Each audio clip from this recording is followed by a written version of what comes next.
Hi D students, ನಿಮ್ಮ ಪರೀಕ್ಷೆಯಲ್ಲಿ grandma climbs a tree ಅಂತಕ್ಕಂತಹ ನಿಮ್ಮ ಫಸ್ಟ್ ಪೋಯಮ್ ಬಗ್ಗೆ ಒಂದು ಪ್ರಶ್ನೆಯನ್ನು ಕೇಳ್ತಾರೆ. ಸುಮಾರು 3 ಅಥವಾ 4 ಅಂಕಗಳಿಗೆ ಸಂಬಂಧಪಟ್ಟಂತೆ ಲಾಂಗ್ ಟೈಪ್ ಕ್ವಶನ್ಸಲ್ಲಿ ಈ ಒಂದು ಪ್ರಶ್ನೆ ಬರುತ್ತೆ ವಿದ್ಯಾರ್ಥಿಗಳೇ. ಸೊ ಯಾವುದೇ ಪ್ರಶ್ನೆಯನ್ನು ಕೊಟ್ಟರು ಕೂಡ ನೀವು ಸಿಂಪಲ್ ಆಗಿ ಇಲ್ಲಿರ್ತಕ್ಕಂತಹ ಪಾಯಿಂಟ್ಸ್ಗಳನ್ನು ಬರಿಬಹುದು. ತುಂಬ ಸರಳವಾಗಿರ್ತಕ್ಕಂತಹ ವಾಕ್ಯಗಳನ್ನು ನಿಮಗೆ ಕೊಡ್ತಾ ಇದ್ದೇನೆ. ಸುಲಭವಾಗಿ ಈ ಪೋಯಮನ್ನು ನೀವು ಅರ್ಥ ಮಾಡ್ಕೋಬಹುದು. ಬನ್ನಿ ಈ ಒಂದು ಪಾಯಿಂಟ್ಸ್ಗಳನ್ನು ನೋಡ್ತಾ ಹೋಗೋಣ. ಫಸ್ಟ್ ಪಾಯಿಂಟ್ ಗಮನಿಸಿ, this is A beautiful poem. So ಯಾವುದೇ ಒಂದು ಪೋಯಮ್ ಸಮರಿ ಬರೀಬೇಕು ಅಂದರೆ ನೀವು ಸ್ಟಾರ್ಟಿಂಗಲ್ಲಿ ಈ ಒಂದು ಲೈನನ್ನು ಬಳಸ್ಕೊಳ್ಬಹುದು ವಿದ್ಯಾರ್ಥಿಗಳೇ. Ruskin Bond wrote this poem, ಅಥವಾ ನೀವು this poem is written by Ruskin Bond ಅಂತಲೂ ಕೂಡ ಬರೀಬಹುದು. The poet said that his grandmother was a genius. So ಈ ಒಂದು ಪೋಯಮಲ್ಲಿ ನಮ್ಮ ಪೋಯೆಟ್ ಏನು ಹೇಳ್ತಾ ಹೋಗ್ತಾರೆ ಅಂದರೆ, ತಮ್ಮ ಗ್ರ್ಯಾಂಡ್ ಮದರ್ ಏನಿದಾರೋ ಅವರೊಬ್ಬ ಜೀನಿಯಸ್ ಅಂತೇಳಿ, ಅಥವಾ ತುಂಬಾ ಬುದ್ಧಿವಂತೆ, ತುಂಬಾ ಸ್ಕಿಲ್ಸನ್ನು ಹೊಂದಿರತಕ್ಕಂತಹ ವ್ಯಕ್ತಿ ಅಂತೇಳಿ ಹೇಳ್ತಾ ಹೋಗ್ತಾರೆ. ಯಾಕೆ ಈ ರೀತಿ ಅವರು ಜೀನಿಯಸ್ ಅಂತ ಕರೀತಾರೆ ಅಂತ ಒಂದು ಕ್ವಶನನ್ನು ನಿಮಗೆ ಕೇಳ್ಬೋದು. ನೋಡಿ, ಕಾರಣ ಏನಪ್ಪ ಅಂದರೆ, she could climb all the trees. ಯಾವುದೇ ಮರಗಳಿರಲಿ ವಿದ್ಯಾರ್ಥಿಗಳೇ, ಆ ಅಜ್ಜಿ ಏನಿದ್ಲೋ ಎಲ್ಲ ಮರಗಳನ್ನು ಅವರು ಏರ್ತಾ ಇದ್ರು ಅಥವಾ ಹತ್ತುತ್ತಾ ಇದ್ರು. Her brother taught Har this skill. So ಈ ಒಂದು ಸ್ಕಿಲ್ ಅಥವಾ ಈ ಒಂದು ಕಲೆಯನ್ನು, ಮರವನ್ನು ಹತ್ತತಕ್ಕಂತಹ ಒಂದು ಕೌಶಲ್ಯವನ್ನು ಯಾರು ಕಲಿಸಿದ್ರು ಅಂದರೆ ಆ ಅಜ್ಜಿಗೆ ಅವಳ ಸಹೋದರ. ಹರ್ ಏಜ್ ವಾಸ್ 62. ಸೊ ಈಗ ಪ್ರಸ್ತುತವಾಗಿ ಅವಳ ವಯಸ್ಸು ಸುಮಾರು 62 ಆಗಿರುತ್ತೆ. People suggested to stop the habit. ಜನಗಳು ಆ ಅಜ್ಜಿ ಮರ ಏರ್ತಕ್ಕಂಥದ್ದನ್ನು ಇಷ್ಟಪಡೋದಿಲ್ಲ. ಅವ್ರು ಹೇಳ್ತಾರೆ, ನೋಡಜ್ಜಿ ನೀನು ಮರವನ್ನು ಏರೋದನ್ನು ನಿಲ್ಲಿಸು ಅಂತೇಳಿ ಅವರು ಸಜೆಷನ್ ಕೊಡ್ತಾರೆ ಅಜ್ಜಿಗೆ. ಯಾಕೆ ಆ ರೀತಿ ಹೇಳ್ತಾರೆ ಅಂದರೆ, they said it was disgraceful. So ಈ ವಯಸ್ಸಲ್ಲಿ ನೀನು ಮರಗಳನ್ನು ಹತ್ತಕ್ಕಂಥದ್ದು ಅದು ಅವಮಾನಕರ, ನೀನು ಚಿಕ್ಕ ಹುಡುಗಿಯಲ್ಲ, ಹಾಗಾಗಿ ಮರವನ್ನು ಏರಬೇಡ ಅಂತಕ್ಕಂತಹ ಒಂದು ಸಲಹೆಯನ್ನು ಆ ಜನಗಳು ಅಜ್ಜಿಗೆ ಕೊಡ್ತಾ ಇರ್ತಾರೆ. ಗ್ರ್ಯಾಂಡ್ ಮದರ್ ಸ್ಮೈಲ್ಡ್ ಎಟ್ ದೆಮ್. ಯಾವಾಗ ಜನಗಳು ಮರವನ್ನು ಏರೋದನ್ನು ನಿಲ್ಲಿಸು, ಅದು ಅವಮಾನಕರ ಅಂತ ಹೇಳ್ತಾರೋ ಆ ಸಂದರ್ಭದಲ್ಲಿ ಅಜ್ಜಿ ಏನು ಮಾಡ್ತಾಳೆ, ಸುಮ್ಮನೆ ಅವ್ರ ಕಡೆ ನಗ್ತಾರೆ. ಅವರು ಆ ಒಂದು ಜನಗಳ ಮಾತನ್ನು ತಲೆ ಕೆಡಿಸ್ಕೊಳ್ಳೋದಿಲ್ಲ ಅಥವಾ ಕೇರ್ ಮಾಡೋದಿಲ್ಲ. She continued her habit. ತಾನೇನು ಮರವನ್ನು ಏರ್ತಾ ಇದ್ಲೋ ಅಜ್ಜಿ, ಆ ಒಂದು ಹವ್ಯಾಸವನ್ನು ಬಿಡೋದಿಲ್ಲ, ತನ್ನ ಒಂದು ಹವ್ಯಾಸವನ್ನು ಕಂಟಿನ್ಯೂ ಮಾಡ್ತಾರೆ.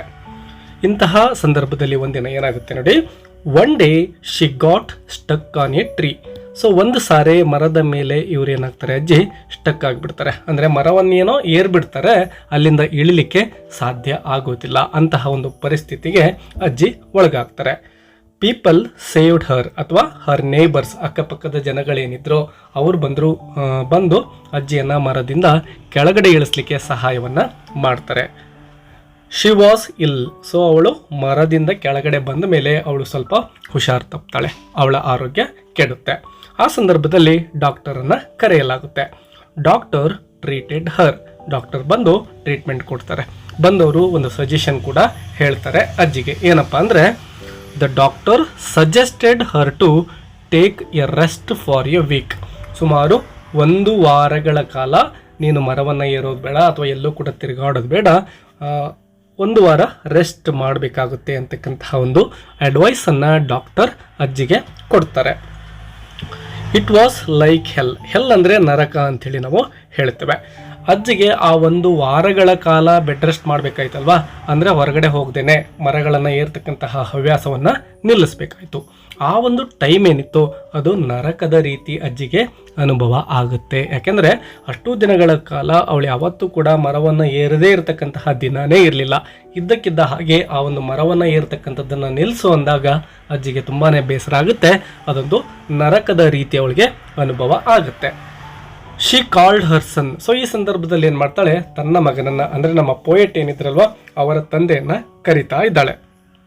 And requested A tree house. So ಒಂದು ರಿಕ್ವೆಸ್ಟ್ ಮಾಡ್ಕೊಳ್ತಾ ಇದ್ದಾಳೆ. ಏನು ರಿಕ್ವೆಸ್ಟ್ ಅಪ್ಪ ಅಂದರೆ, ಮರದ ಮೇಲೆ ನನಗೊಂದು ಮನೆಯನ್ನು ಮಾಡಿಕೊಡು ಅಂತೇಳಿ ರಿಕ್ವೆಸ್ಟ್ ಮಾಡ್ತಾ ಇದ್ದಾಳೆ. ಅಂದರೆ ಅಜ್ಜಿಯ ಉದ್ದೇಶ ಏನಪ್ಪ ಅಂದರೆ, ಈಗ ಅವಳ ಕಡೆಯಿಂದ ಮರವನ್ನು ಇರಲಿಕ್ಕೆ ಸಾಧ್ಯ ಆಗ್ತಾ ಇಲ್ಲ, ಹಾಗಾಗಿ ಮರದ ಮೇಲೇ ಒಂದು ಮನೆಯನ್ನು ಮಾಡಿಬಿಟ್ರೆ ತಾನು ಅಲ್ಲೇ ವಾಸವನ್ನು ಮಾಡಬಹುದು ಅಂತಕ್ಕಂತಹ ಒಂದು ಆಸೆ ಅಜ್ಜಿಗೆ ಇದೆ. ಅಂದರೆ ಅವಳಿಗೆ ಆ ಮರವನ್ನು ಬಿಟ್ಟು ಬದುಕೋದು ತುಂಬಾ ಕಷ್ಟ ಆಗಿತ್ತು ಅಂತಲೇ ಹೇಳ್ಬೋದು. ಈಗ ನೋಡಿ, ತಾಯಿ ಒಂದು ರಿಕ್ವೆಸ್ಟನ್ನು ಮಗನಲ್ಲಿ ಮಾಡಿಕೊಳ್ತಾ ಇದ್ದಾಳೆ. ಸೊ ಈಗ ತಾಯಿಯ ಆಸೆಯನ್ನು ಈಡೇರಿಸ್ತಕ್ಕಂಥದ್ದು ಆ ಮಗನ ಕರ್ತವ್ಯ ಆಗಿರುತ್ತೆ. ಹಾಗಾಗಿ ಅವನೇನು ಮಾಡ್ತಾನೆ, ಹರ್ಸನ್ ಅಗ್ರೀಡ್ ಅಂದರೆ ಒಪ್ಪಿಗೆಯನ್ನು ಸೂಚಿಸ್ತಕ್ಕಂಥದ್ದು. ಸೊ ಈಗ ಪೋಯೆಟ್ ಫಾದರ್ ಏನಿದ್ರು ಅವರು ಆ ಒಂದು ಮರದ ಮೇಲೆ ಟ್ರೀ ಹೌಸನ್ನು ಕಟ್ಟಲಿಕ್ಕೆ ನಿರ್ಧರಿಸ್ತಾರೆ. ಹಿ ಬಿಲ್ಟ್ ಎ ಟ್ರೀ ಹೌಸ್, ಹಾಗೇನೆ ಒಂದು ಮರವನ್ನು ಸೆಲೆಕ್ಟ್ ಮಾಡಿಕೊಂಡು ಮರದ ಮೇಲೆ ಒಂದು ಮನೆಯನ್ನು ಕಟ್ತಾರೆ. The poet also helped his father. So ತಂದೆ ಏನು ಮರದ ಮೇಲೆ ಮನೆಯನ್ನು ಕಟ್ತಾ ಇದ್ದಾರೋ ಪೋಯೆಟ್ ಕೂಡ ತನ್ನ ತಂದೆಗೆ ಸಹಾಯವನ್ನು ಮಾಡ್ತಾರೆ.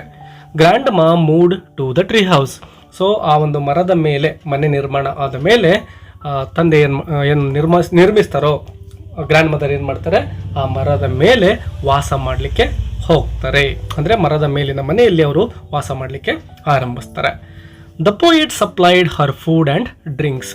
ಸೊ ಈಗ ನಮ್ಮ ಪೋಯೆಟ್ ಏನಿದ್ರು ಅವರು ಅಜ್ಜಿಗೆ ಬೇಕಾಗಿರ್ತಕ್ಕಂತಹ ಆಹಾರ, ಫುಡ್ ಇರ್ಬೋದು, ಮತ್ತು ಅವಳಿಗೆ ಕುಡಿಲಿಕ್ಕೆ ನೀರು ಇರ್ಬೋದು, ಅಥವಾ ಶೆರಿ ಇರ್ಬೋದು, ವೈನ್ ಇರ್ಬೋದು, ಅವುಗಳನ್ನು ಸಪ್ಲೈ ಮಾಡ್ತಾರೆ.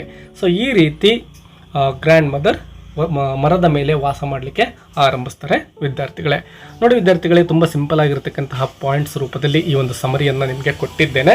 ಇವುಗಳನ್ನೆಲ್ಲ ಕಲಿತುಕೊಂಡು ನೀವು ಎಕ್ಸಾಮಲ್ಲಿ ಯಾವುದೇ ಕ್ವಶನ್ ಬಂದರೂ ಕೂಡ ಈ ಪಾಯಿಂಟ್ಸ್ಗಳನ್ನು ಯೂಸ್ ಮಾಡಿಕೊಂಡು ಆನ್ಸರನ್ನು ಬರೀಬಹುದು. 3 ಅಥವಾ 4 ಮಾರ್ಕ್ಸನ್ನು ಖಂಡಿತವಾಗ್ಲೂ ಕೂಡ ನೀವು ಗಳಿಸಲಿಕ್ಕೆ ಸಾಧ್ಯ ಆಗುತ್ತೆ. ವಿಡಿಯೋಗೆ ಒಂದು ಲೈಕ್ ಕೊಡೋದನ್ನು ಮರಿಬೇಡಿ. ನಿಮ್ಮ ಫ್ರೆಂಡ್ಸ್ ಜೊತೆ ಕೂಡ ಶೇರ್ ಮಾಡ್ಕೊಳ್ಳಿ. ಹಾಗೆಯೇ ಚಾನಲನ್ನು ಸಬ್ಸ್ಕ್ರೈಬ್ ಮಾಡಿಕೊಂಡ್ರೆ ಇಂಗ್ಲೀಷ್ ಲೆಸನ್ಸ್ಗಳನ್ನು ಈಸಿಯಾಗಿ ಕಲಿಬಹುದು.